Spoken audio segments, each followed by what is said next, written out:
Okay, so with a few minutes delay, welcome everybody to the webinar. This webinar on adoption or implementations of the RDA recommendations for the citation of dynamic data. Today's presenter is Stefan Pröll, who will show two different implementations, two different systems that implement the recommendations specifically for long-tail data, basically a CSV file and the like. I guess without much further ado, Stefan, I hand over to you to start the presentation, and you just let me know when I should switch slides for you. All right. So thank you very much, Andy, for the introduction. I hope the technology works out. And welcome to this webinar, where I would like to present you two different systems where we implemented the RDA Data Citation Recommendations. And I would like to present them in the context of long-tail research data. On the next slide, you would see an overview. Thank you. So I'm going to start with an introduction of the topic of data citation in general, but just very briefly. I will then also present the working group on data citation recommendations. That was an official outcome of the RDA. I will then shed some light how this relates to long-tail research data, and will then finally show you two different prototypes where we actually implemented the systems that we developed during the course of the RDA Working Group. Next slide, please.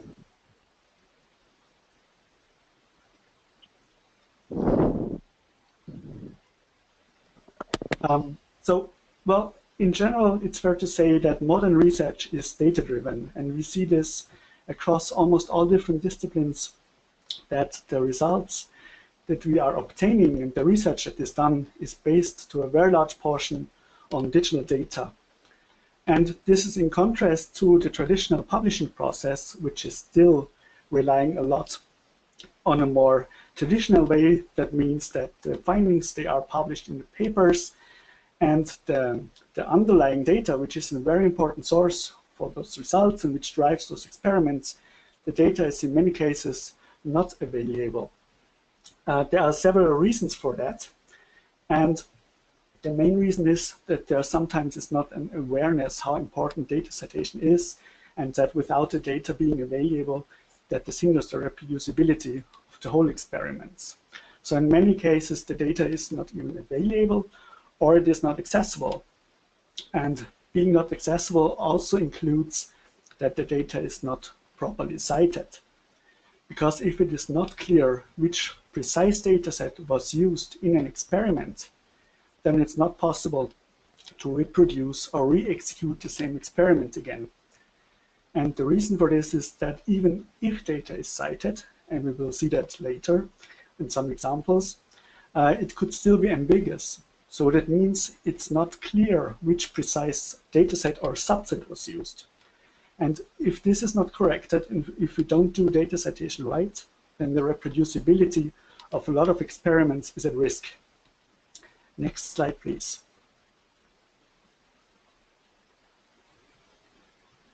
Thank you.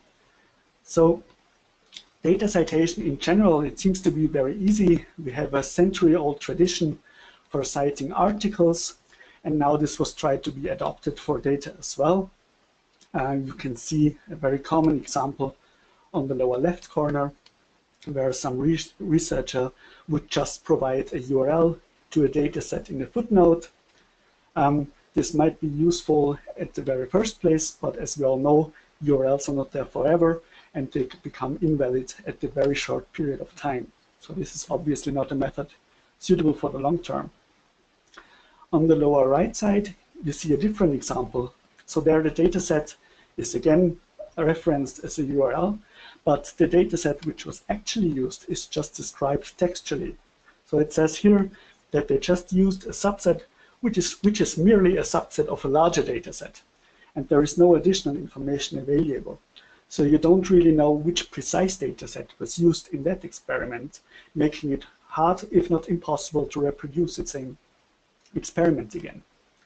And in the middle, just to show you a more positive example, we see a data set in the supplementary materials And that dataset has a persistent identifier assigned, which makes it unambiguous, and it can be resolved and be pointed to a repository where the data can be obtained.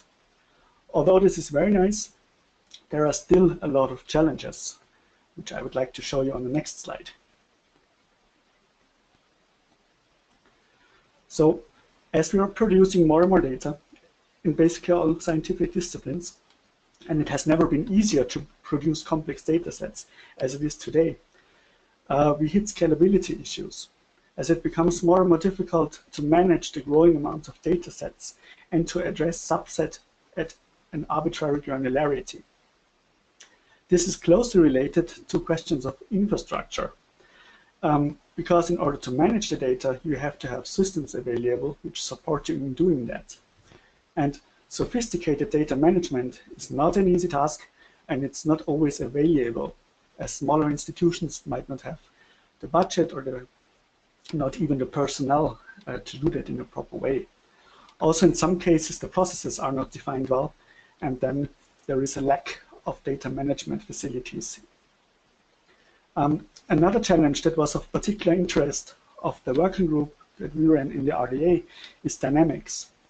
And the problem here is that research data is not static, but there are frequent updates. For instance, when new data is being added or when corrections are being made.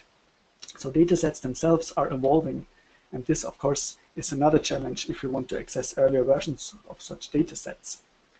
And this, in addition, again, influences the possibility of precise identification there, because if you have evolving data sources, a lot of different versions, then you need the proper tools and the proper processes to avoid ambiguity with data sets.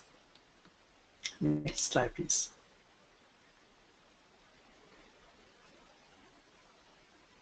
So I already mentioned it on the previous slide. When it comes to scalability, we face a lot of problems with the granularity of subsets.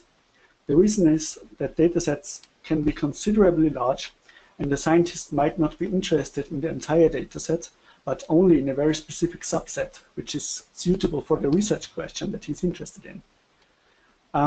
So we need mechanisms and tools that allow to precisely cite the subset which was used in an experiment. And of course, this can be difficult if the data is complex or large in terms of storage demands, for instance. How researchers tackle this problem currently is they often create a copy of the subset they extracted, and then they just use this copy in their study. But then after the study has been published, it's very difficult to access the same data again, as usually this copy is not published. Sometimes the whole data set might be cited, as we saw on the previous slides, but still, if there is just a textual description available, this could be not enough for others, for peers, to get the same data back again. This could be, for instance, the description is imprecise, but also because the selection method is ambiguous, and it's not clear for peers how a researcher actually made the selection of the records to be included in a subset. Another approach was that you could actually also identify individual records with a unique identifier by computing, for instance, a hash. This would allow you, of course, to take note which records have been included in a subset, but then you would have to store the whole list of identifiers. This would render you basically ending up with two subsets that you have to take care of, one with the identifiers and the actual subset. So this is obviously not the solution for this problem. Also, it cannot be applied for arbitrary subsets, because in this case, you would not be able to just select a specific portion of a record. And what we tried to achieve in the RDA working group on data citation, we wanted to be able to identify precisely subsets of dynamic data used in the process. Next slide, please. Thank you. And related to that, I already mentioned it before, data sets, they can be very dynamic as data is being added or errors are being corrected. But this is not what you want when you want to have a citable data source. because in this case you want to have stable data which does not change, which does not even include corrections being made. Because if you want to re-execute an experiment and verify the results, you would need the very same data set, even if it contained errors. And again, this is a challenge in research data management. And currently, we see a lot of the practice that researchers, they would just take a note when they accessed a data set, for instance, by writing an accessed at date into a publication. But this is useless if the data source itself is not versioned and not available during the whole history, because then no one else could get this very specific version back. Another solution to this problem is that institutions, they started to create artificial versioning packages, as we call that. So they would aggregate all changes within some time frame, for instance, within a year, and then provide a yearly update, or for instance, a bi-monthly update of the data set. And this, of course, works in many situations, but it introduces a time delay. So it's not possible to access the data when it is needed right away, but you have to wait for the next batch to be including the corrected data. And we tried in the working group to come up with a method that allows you to access the data as it existed at any specific point in time. Next slide, please. So I just showed you the main goals of the research data citation working group. And here is just an overview page. This working group was officially endorsed in March 2014 already, and then we worked more than 1.5 years intensively on this topic.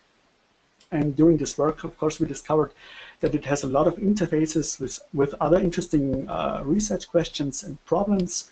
For instance, which persistent identifier systems to use, which metadata standards, how should the citation string look like, how do we manage attribution, and so on.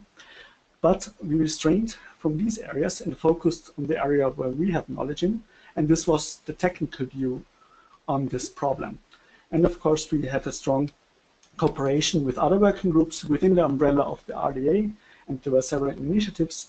But in this working group, we only focused on the technical aspects of this research questions regarding data citation. Next slide, please.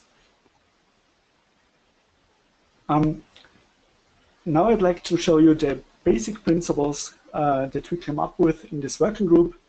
We figured out that if you want to access data in earlier versions, of course, you do have to have version data available.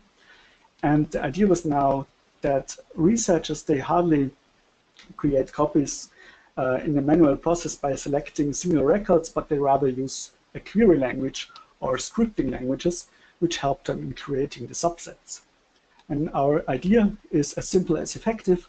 We would just keep the data in a version fashion and maintain a history, so we would never delete anything in fact, but just mark it as deleted, and we would store all new data insertions and all updates along with a timestamp. And in the second step, if then a researcher executes a query on top of a data set, we would add a timestamp to this query as well, so that we would end up with a timestamped query.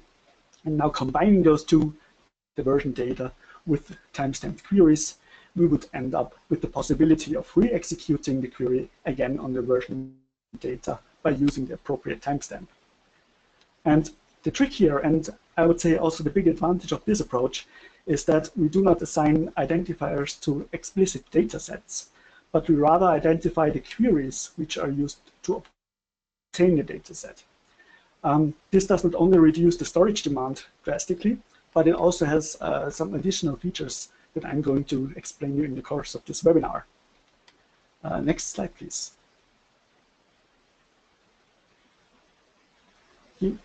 So here you can see just two pictures of one of the central outcomes of this working group.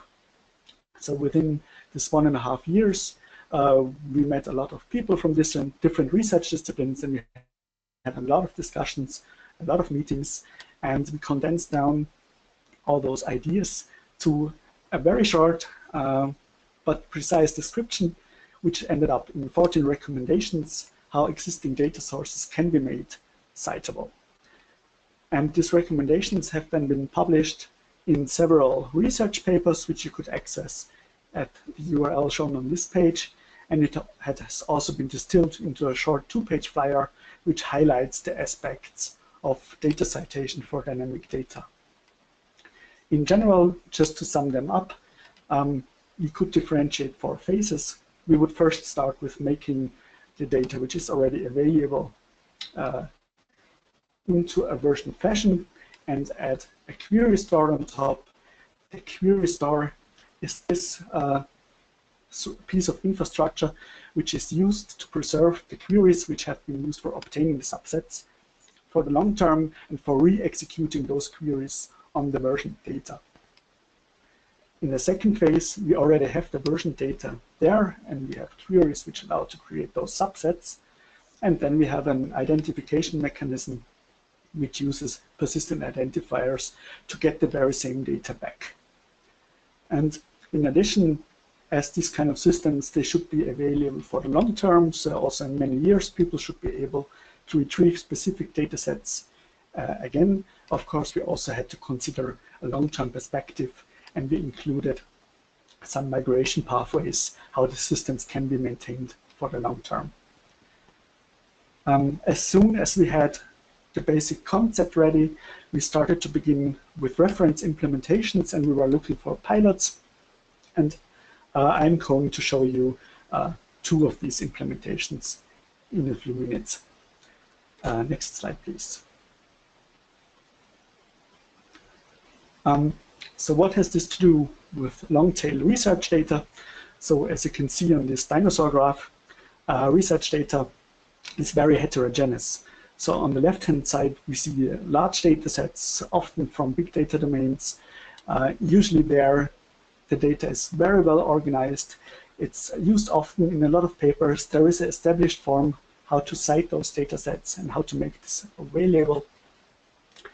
And this is a bandwidth, of course, which then moves over to less well-organized data sets.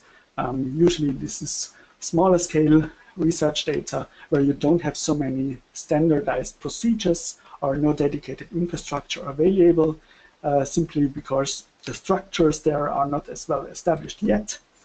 But still the data can be very important and very useful for different applications. And then at the very right end, we would end up in an area called dark data, where you would not even know of the existence of the data yet, because it's not yet structured and not yet captured. And in our working group for data citation, we tried to capture as much of this bandwidth as possible and produce procedures which are generic enough to be applied in different settings, but still precise enough in order to improve the situation for research data. Next slide, please. And in order to do this, and in order to reach this goal, we had to settle for one data format in the beginning where we would start with, and of course we were reaching for the low-hanging fruits there, and we decided to go with CSV data. Our aim there was we want to improve the citability of CSV datasets, and we also want to include subset citation, so that researchers, they can create subsets of their CSV files and make them precisely citable and therefore available for peers. The processes that we would like to develop and the systems, they should be able to deal with small-scale data, but also with large volume data. And by large volume, we mean, for instance, large data sets, but also a lot of different data sets. Another challenge that should be tackled was also to deal with dynamically changing data. So the system, of course, needs to support updates and deletes and new data to be added into data sets and still allow to access a specific data set at any point in time. Another challenge was to create strong links between the data sets, which will then get published, but also with the subsets which have been derived from these data sets. And this link should be maintained over a long term, of course.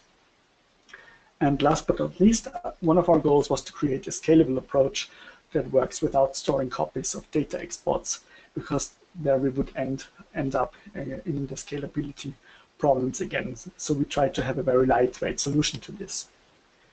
And I already mentioned in the beginning of the slide why we picked CSV data. Well, first of all, because it's easy and it's very well understood. But the main reason is it is widely spread. As you can see here in the graph, the majority of publicly available data is still in CSV. And the reason for that is because it's so versatile and it's used as an export format for a lot of different tools. So that's the minimum standard that can be used in a lot of different settings. And this made this a very nice candidate for our work. Next slide, please.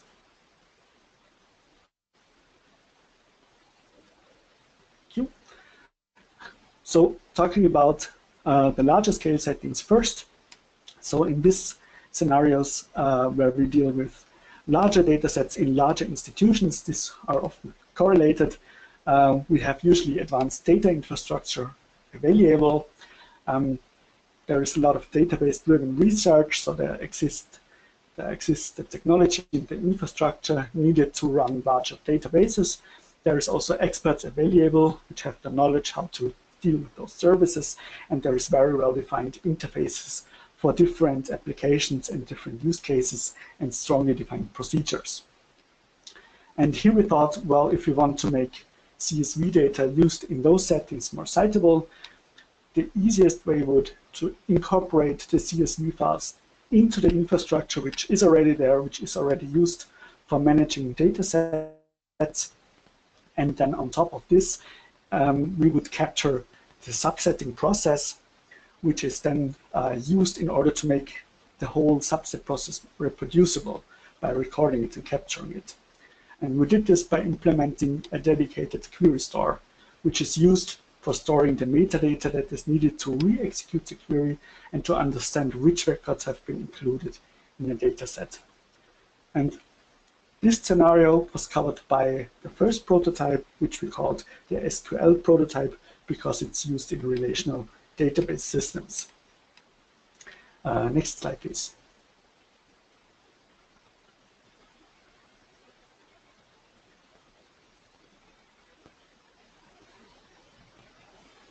Thank you. In smaller scale research settings, we don't have sophisticated infrastructures available, but researchers would rather use their local workstations.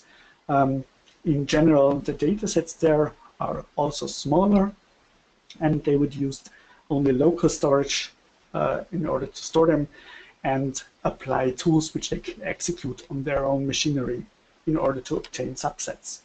So in this scenario, researchers would rather use scripting languages, for instance, R or Python or even Excel in some cases, in order to obtain subsets. And here we discovered that the adaptations which are required in order to implement such a data citation infrastructure, they would require to introduce data versioning, because that is still not always available. And we could use available software such as Git, which is used usually in software development in order to implement versioning, not only for the data, but also for the scripts which are used to create the subsets. And by creating this link between versioned data and versioned scripting for subset creation, we can also make this process more reproducible and allow others to understand how a subset was created. And this area, the smaller scale research settings domain, was covered with our Git prototype that we also developed in the course of the working group. Next slide, please.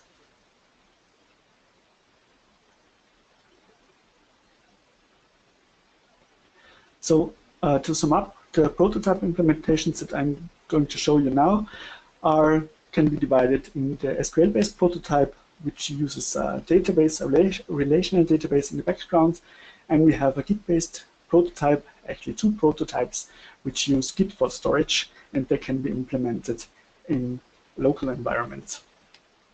What both types share is that they, of course, use versioned data by providing a database or a data backend responsible for introducing this versioning of datasets. And we also have flexible subsetting process, which either uses scripts or queries. And on the next slide, you will see how this could be easily combined, because we tried to find a solution which could be compared in both scenarios. And as we used CSV files already, and they are basically table structures, we figured that we could use SQL in both scenarios, as there exist a lot of tools and libraries which allow to execute SQL statements on top of CSV files without having to use an actual database. And by using the same language in both the domains, we could compare them more easily. I will show you on the next slides how that works. Please proceed, Andy. So, in general, and what both types have in common is that a researcher would use a workbench or some tool to create a new subset. And he uses this tool and specifies which records to be included. And as soon as he's done, he would tell or activate the system, and then automatically the system would not only provide the data set, but also the assigned persistent identifier for this. So this is very essential, because this is the bit that is used in order to obtain the data again.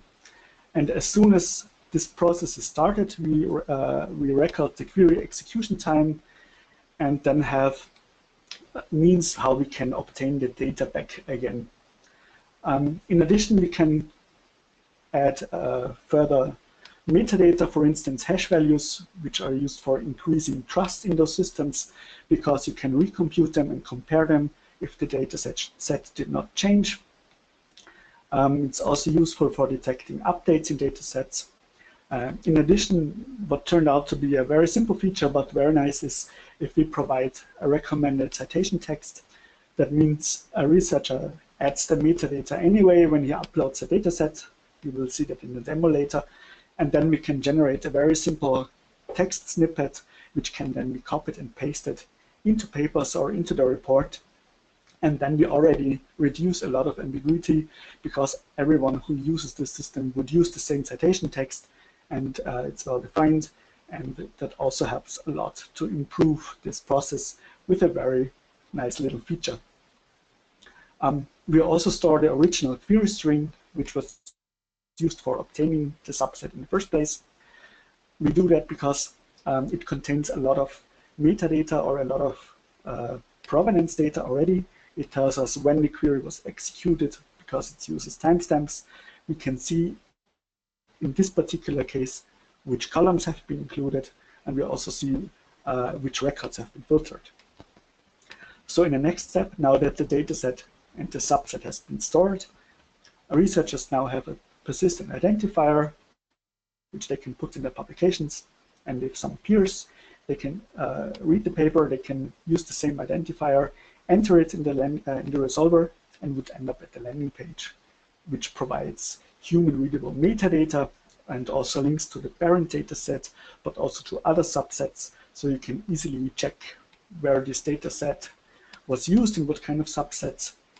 And now one of the biggest advantages of our approach is, as this is a very dynamic scenario, and we can re-execute the query basically on any state of the data, any previous state, we cannot obtain the very same version of the dataset again, but also any previous version, and we can even compare them with each other. So this is a very flexible way how to interact with research datasets, and how to, for instance, analyze how a dataset changed over the course of time. Then, as the dataset is available, we can always return any subset associated with it. And in addition, the query store, which maintains all the metadata of the subsets, is not only used for the re-execution, but it could also be used, for instance, to measure how often a dataset is downloaded, or to find studies which use this precise dataset, or imagine there was an error in a data set, and at a later point in time, this error is being discovered, then you could automatically notify all those authors which use this data set with an error and provide them with the updated version again. So this approach, as you can see, has a lot of advantages in many different areas. Next slide, please. So here you can see an overview of the SQL-based prototype, how it works.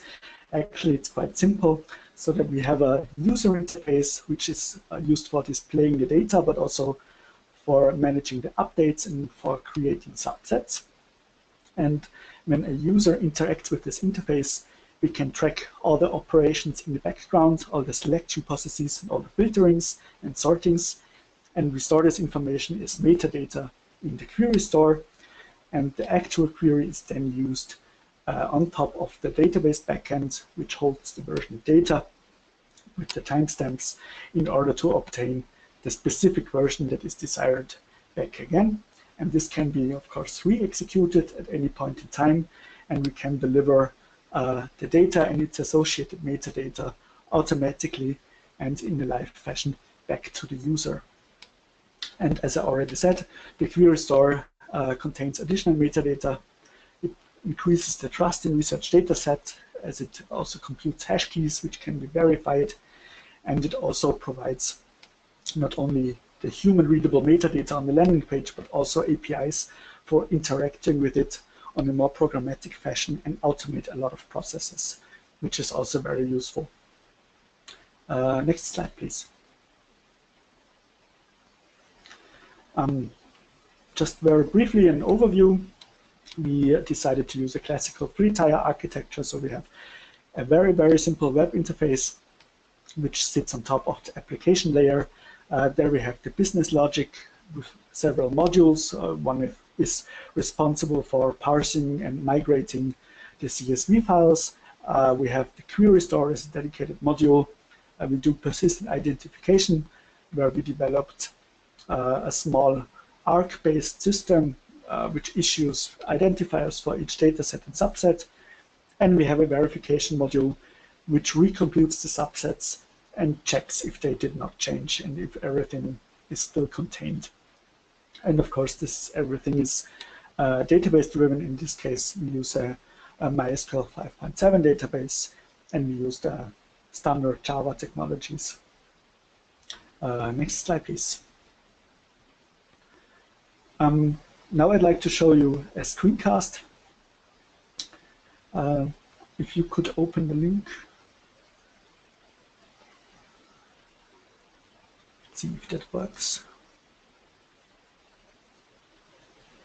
So this is just a small website, and if you scroll down to the very bottom, there are several videos, but I think the last one, yeah, that one. I think it's a bit. No, the last one on the page.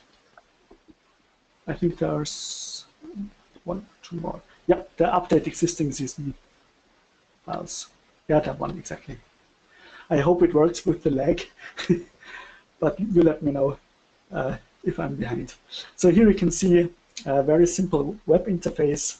If you log in, the system automatically can associate you with an organization, and that's very useful if you use persistent identifier systems which introduce an organizational number, so it's easy to differentiate. Here you see the CSV upload system. You can enter metadata about the CSV dataset. It's very simple, but of course you can add as much information as you wish. For this screencast, I used a WHO dataset in the beginning,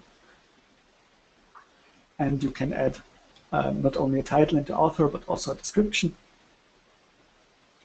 for the dataset.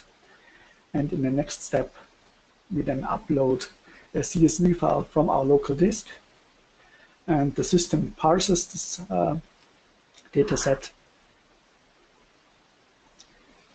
And as you can see on the next menu, here you see all the columns that have been included.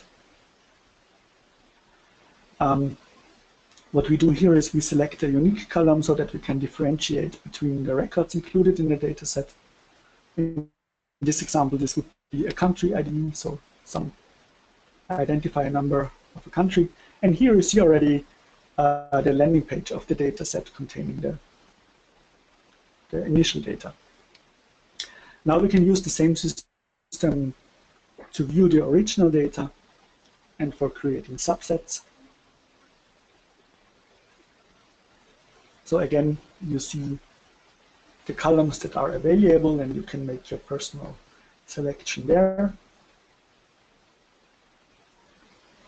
In this case, we would be interested in some country data and, for instance, the literacy rate, I think, in percent, and compare this about the countries which are available in the dataset. And the system dynamically shows you the data here in the bottom in this table. You can sort and rearrange the data as you wish. And in this example, we notice that some data is missing, so we don't have literacy rate data for some countries, for instance, for Andorra, but also for Austria it is missing, or for Belgium. And now we could look up this data and add it into a data set. But first, we filter the whole data set for European countries, that's the country code or the continent code 2. And then we can assign a title for the subset and a short description.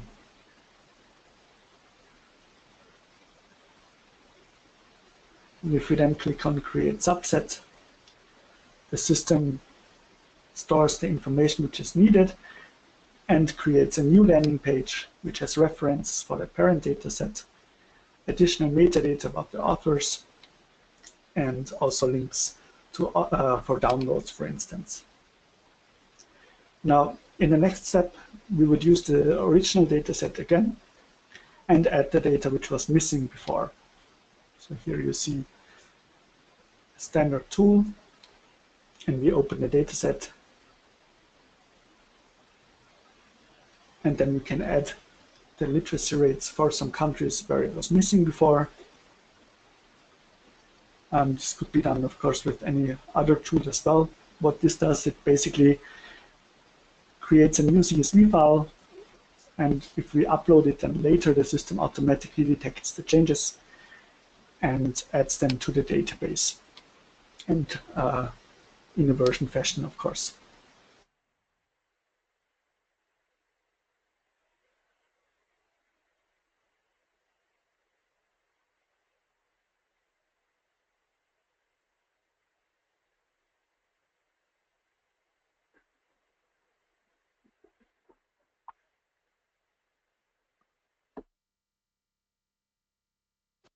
Anyway, I will try to proceed. Here you see that we look up the data on some other website, and we can now add it in the correct fashion into our data set. And in the next step, we will store the updated version.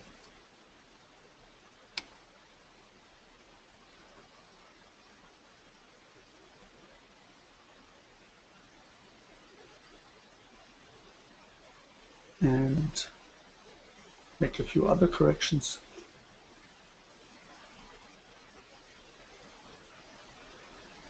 Okay, so now we can see that new data, and we store this file. And yeah, we could also delete data, of course, just to demonstrate that datasets can not only be updated or changed, but we can also delete a record. And we change this now in the CSV file. And now we save it on disk again, but this is only in order to upload it for the system.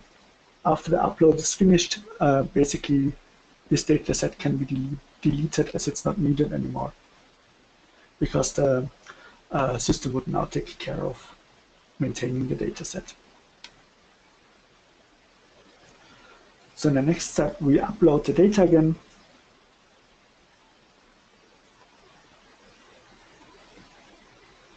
And we pick the correct data set, select the updated file from disk again,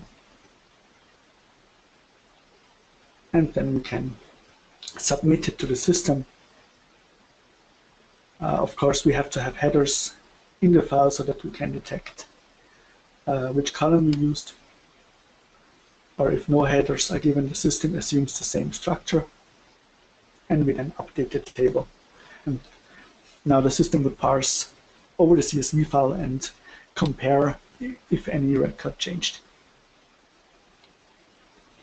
And in the next step, we can then verify if the update worked by selecting the data again in the same menu, and we can then compare the result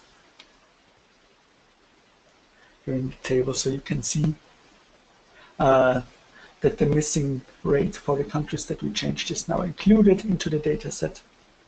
And if we now create a new subset with the menu below, we would end up with a new hash and a new landing page, of course, as the subset now changed in comparison with the previous version. Here again, we can search and see that Austria is there with the updated value, but Australia isn't because we deleted it from the data set. So it's not included anymore. But of course, in the database, it is still available and can be retrieved if an earlier timestamp is used. Thank you very much. I think that was that video. And we could now return back to the presentation to show you the other prototype. Thank you.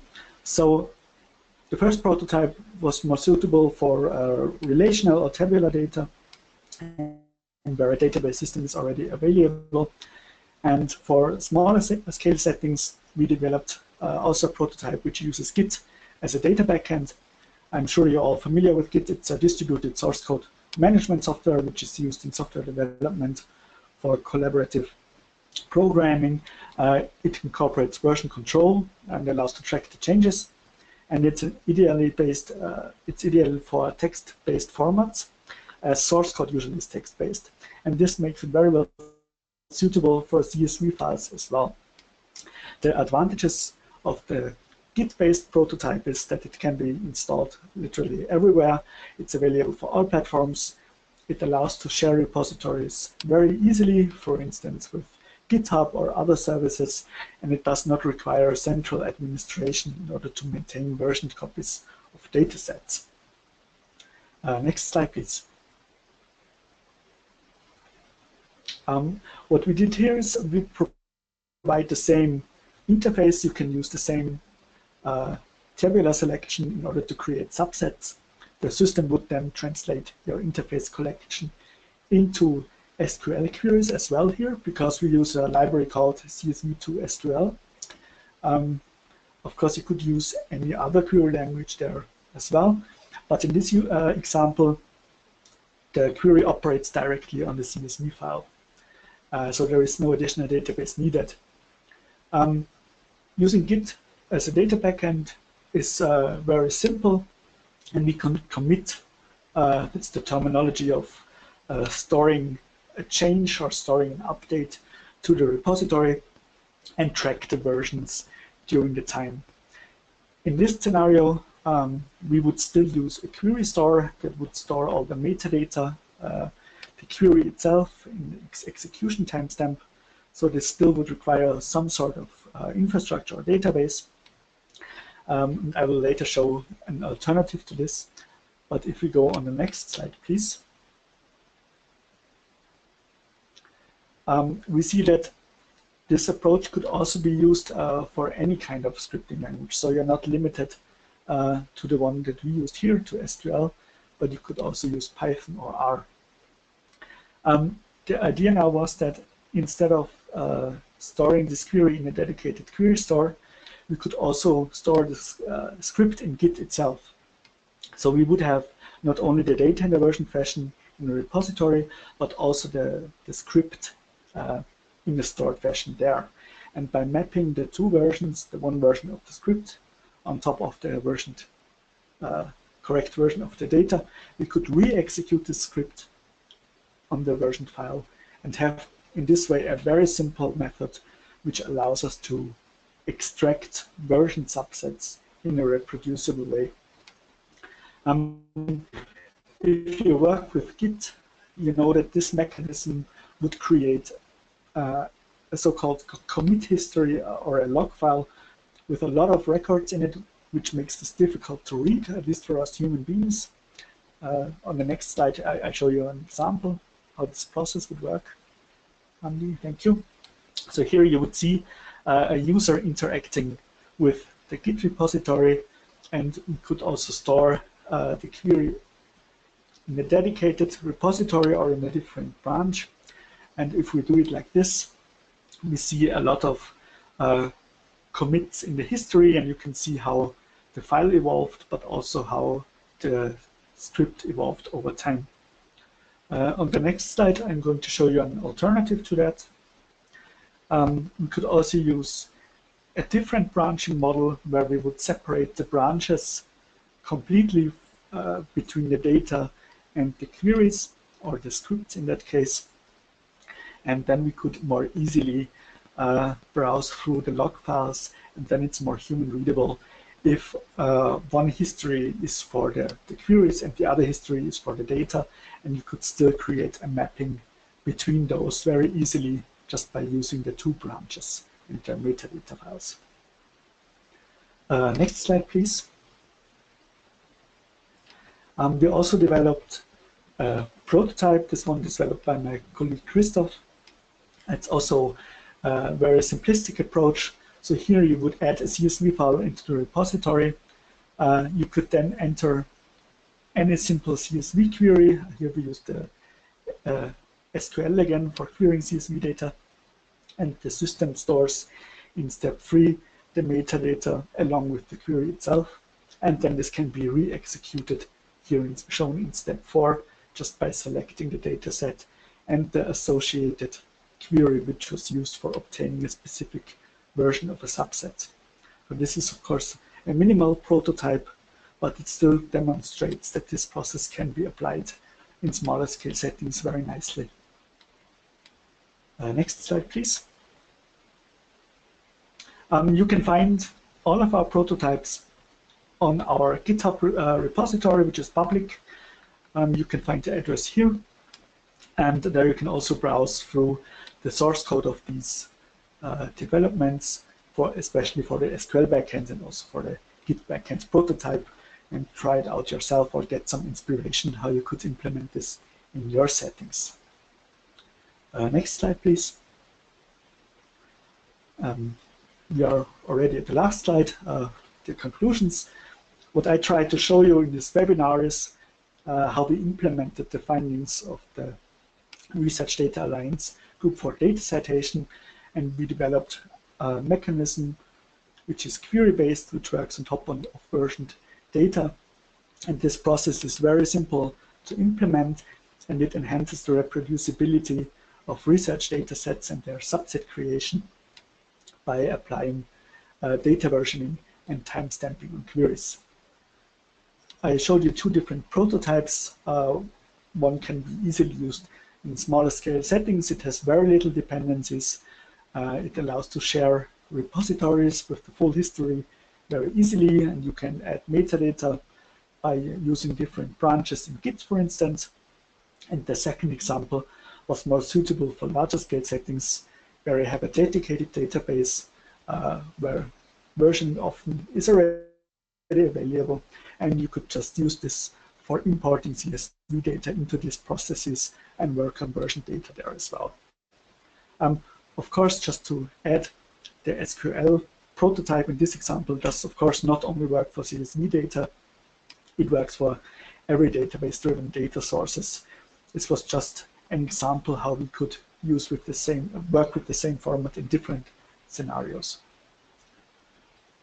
Thank you very much. I think there is one last slide. Exactly. So thank you very much for listening.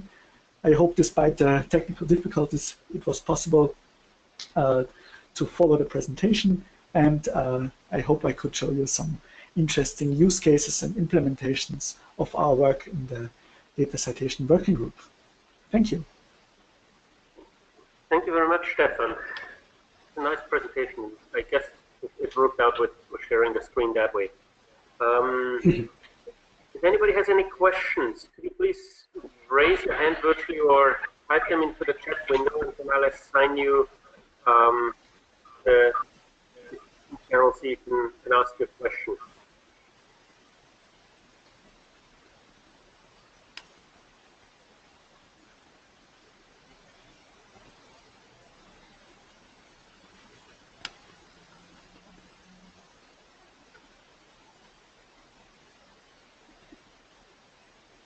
Any question by anybody? Anybody who has CSV data that they want to make citable?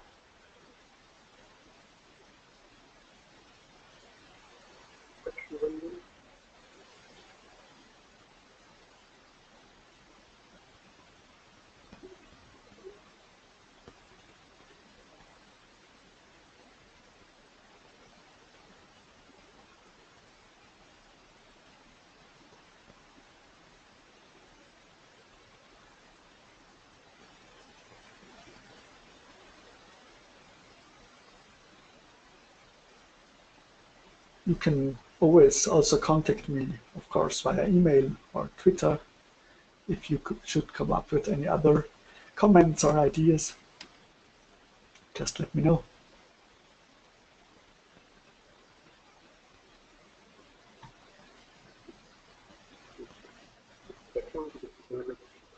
To them now.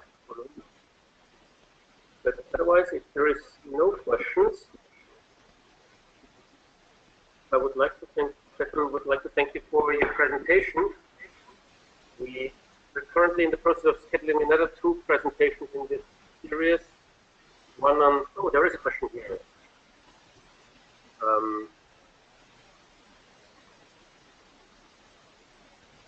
Wondering if anyone here. I'll just give you so now here Jane, I'll give you the microphone so you can be able to speak so we can hear you. Jane? Can you hear me?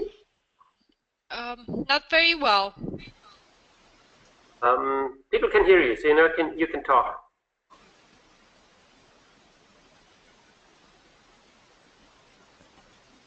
Jane, you had a question? Jane? Yeah. No, I was speaking to it's Tim. I was speaking to Jane if she can hear us. You're unmuted, so you can ask your question if you wish, Jane.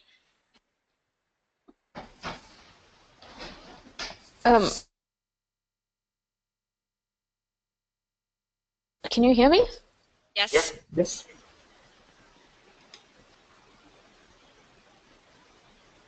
My connection is very bad. Yeah, like I said, I was just wondering if anybody's engaged with Center of Open Science, or i.e. Open Science Frameworks. I very much like to see this kind of thing, especially the Git example, perhaps slightly more intuitive or formalized. Or I'm thinking a lot of scientists don't know Git, perhaps an easier interface. But whatever the point would be, integrate this kind of integrated data management for basically CSV data would be very helpful in open science frameworks. Mm-hmm.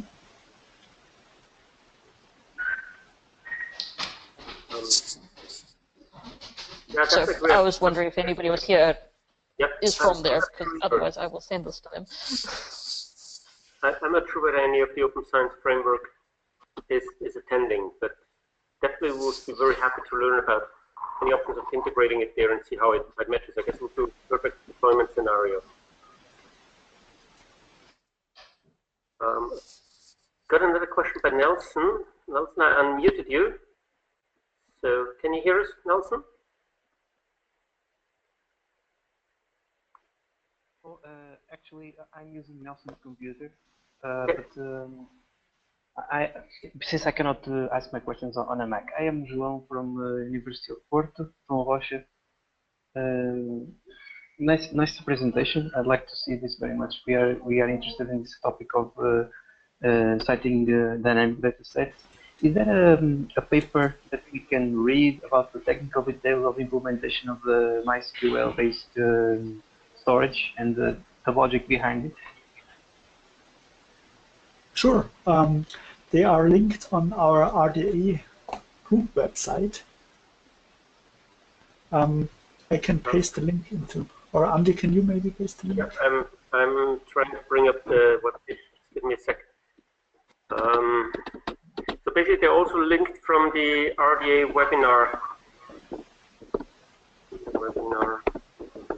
webpage. So, let me just paste it there. Okay. If you go to the webinar page, basically where all the webinars are being recorded, we already have listed supporting papers for basically all of the talks that have been given so far. And you'll find them also for the previous talks in below. So here's the paper, the iPress paper, that describes the two prototypes in a little bit more detail. And Stefan, if you want to add another paper to it, just let me know and we'll add it to the website here. Mm-hmm. I think some of them are also listed at the group website. But we could probably paste them to the post of this webinar to make it more accessible. Yeah, definitely. Basically, the idea is on this webinar webpage, where we have also the previous webinars with all the recordings and the slide set. We will also make the slide available here, the recording, and where possible to a paper for the little parts.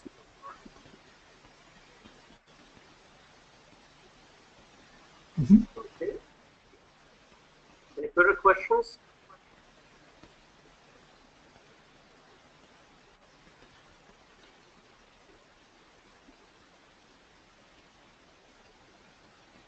Richard, I'll unmute you.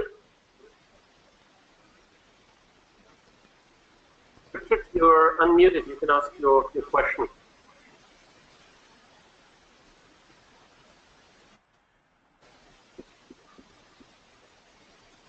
Richard, can you hear me? I can read the question from the question window. Very interesting presentation. I'm just wondering how the query store was managed refactoring source data set. Yeah, he doesn't have a microphone, so that's why. Sorry. Stefan, do you see the question? No, sorry, where should I see it? In the question window. It says, very interesting presentation. I'm just wondering how the query store would manage refactoring of the source data set. Yeah, that's a good question. In this case, we implemented a very simple approach. So we don't do schema evolution, for instance, if this is what you mean. In the very basic prototype, we did not consider adding or deleting columns in the parent data set, but of course you could always at least remove those columns in the subsets. If you would need to basically change the parent data set, this would involve a migration process, which would lead to a new data set, which also has a new persistent identifier.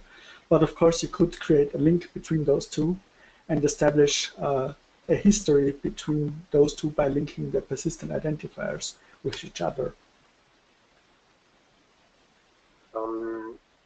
If I may add a comment to that, I'm aware of some work that's going on right now that's taking a look at these schema evolutions that happen from research data. So adding columns, splitting a column into two columns, merging columns. And they're now implementing 3 different ways of dealing with those schema evolutions. So either by migrating data into the new schema every time and adopting the queries, by running a translation table, and the third option is to run the entire database as a kind of column store with schemaless database in the background, basically. with a regular SQL front end, and where the schema evolution would come kind of natural implemented in the data set, so it would not require any query rewriting. So those are the three approaches that I'm aware of that are currently being worked on, and I hope that as soon as I hear that the results are finished, we might want to organize a webinar on that very specific as well. Great. Okay, any further questions?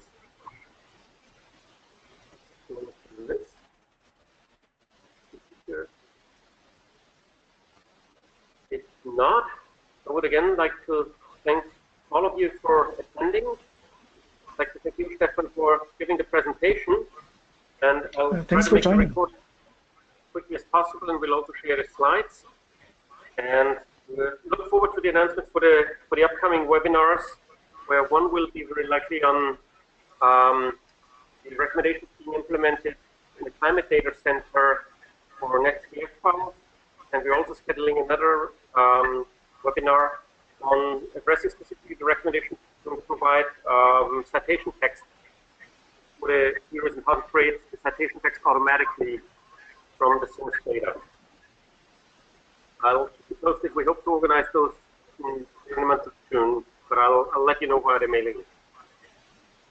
Again, thank you all very, very much for staying around, and thank you, Andy. Look forward to getting in contact with you again for the next webinar. Thanks, and bye-bye. Bye.